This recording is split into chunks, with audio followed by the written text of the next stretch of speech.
get Gabe too, right? Is Sam here? The duo here. Yeah. Since you have two of them, you wanted to put one on the bass amp. Right.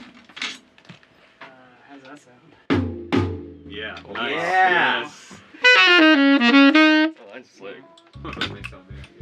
We're setting up here at the Bunker Studio in Brooklyn, where we're going to check out Antelope Audio's Edge lineup of modeling microphones.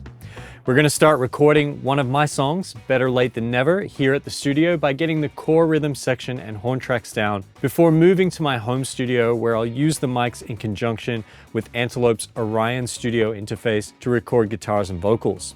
The mics we're checking out are the Edge Note, the Edge Solo, Edge Duo, and Edge Quadro. And for the studio portion, we're not using modeling on the way in. I'll be using that in mixdown, and I'll show you some isolated examples.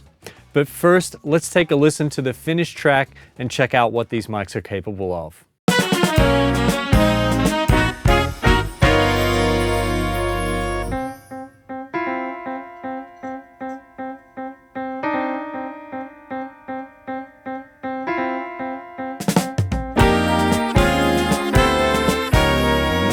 Time marches on, a force unstoppable to humankind.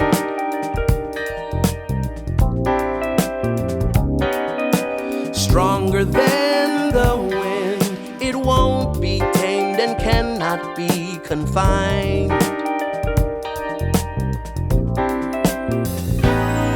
Sit tight, hang in, the toughest seasons will come to an end. Eventually, no use complaining.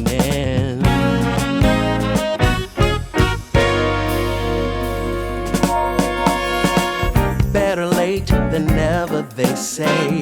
Good things come to those who wait. Better late than never, they say. Life turns with a twist of fate. As I mentioned before, and as you probably noticed, we recorded in two locations, the Bunker Studio in Brooklyn and right here in my home studio.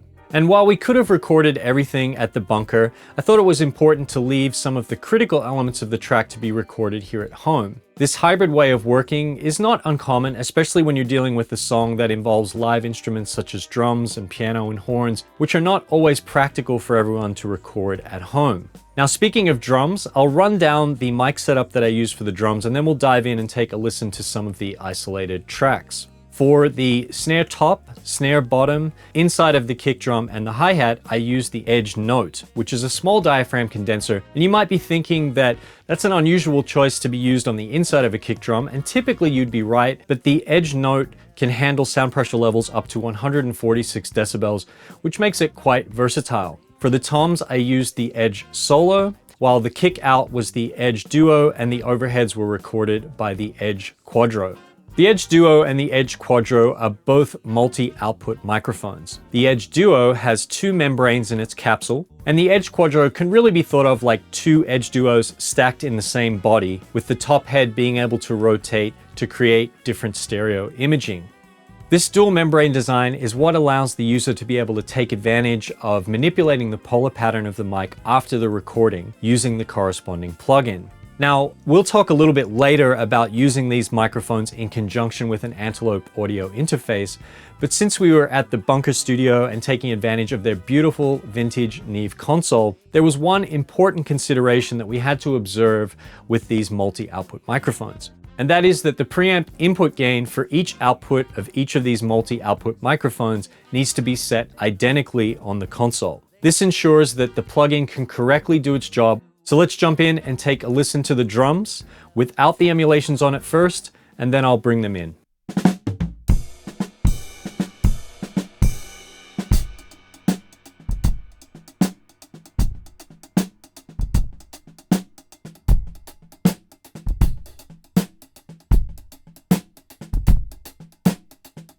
Now let's focus on the overheads, which were recorded by the Edge Quadro, with both capsules rotated at 90 degrees to each other, which results in an XY pattern with cardioid capsules.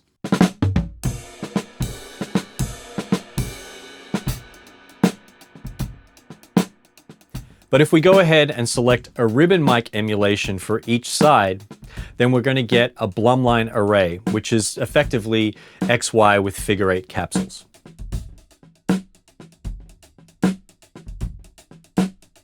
For bass, we did take a DI, but we also recorded the Bunker's vintage Ampeg B15 with an Edge Duo.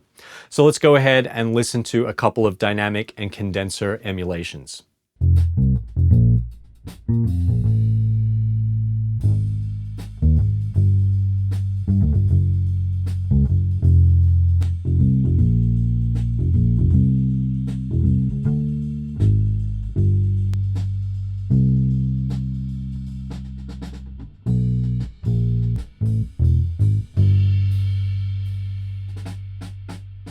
Upright piano was recorded with a pair of Edge Duos. Let's take a listen to that.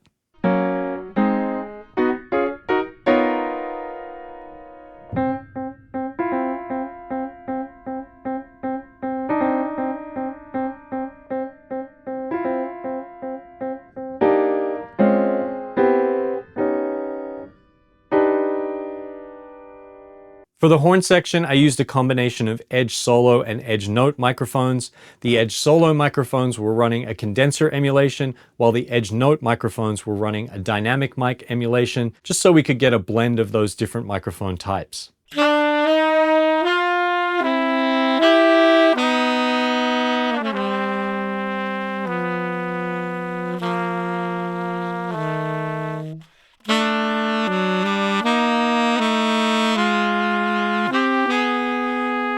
Now that you've heard the isolated studio tracks, let's go ahead and check out some of the tracks that I recorded right here at home. These tracks were recorded using the Antelope Edge mics in conjunction with the Antelope Audio Orion Studio Synergy Core interface.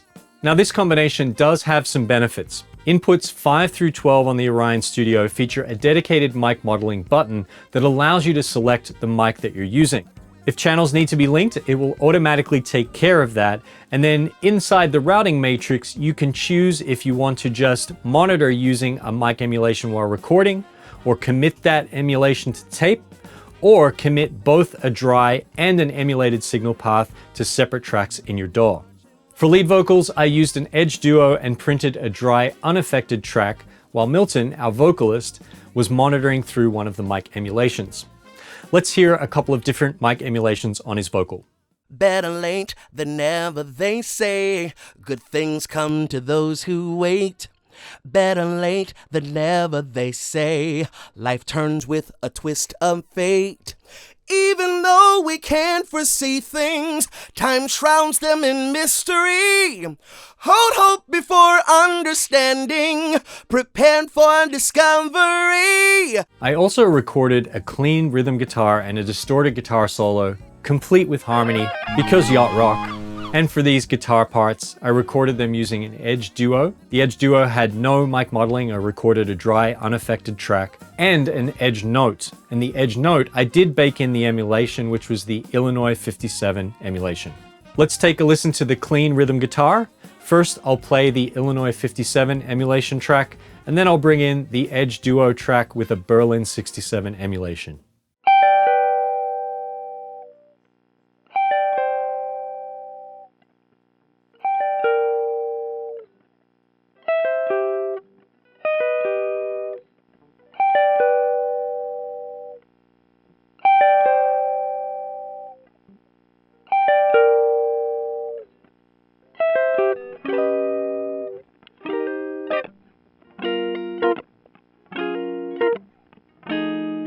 And finally, let's take a listen to the lead guitar tracks. I'll start out with the 57 emulation, and then I'll bring in the Edge Duo track with the Sacramento 121 emulation.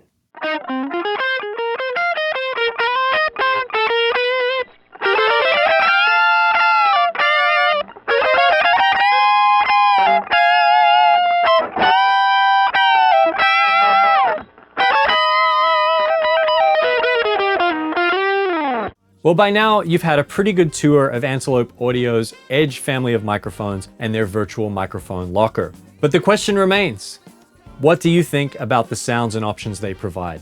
Let us know in the comments below. Until next time, this has been Andrew with B&H, reminding you to always remember audio.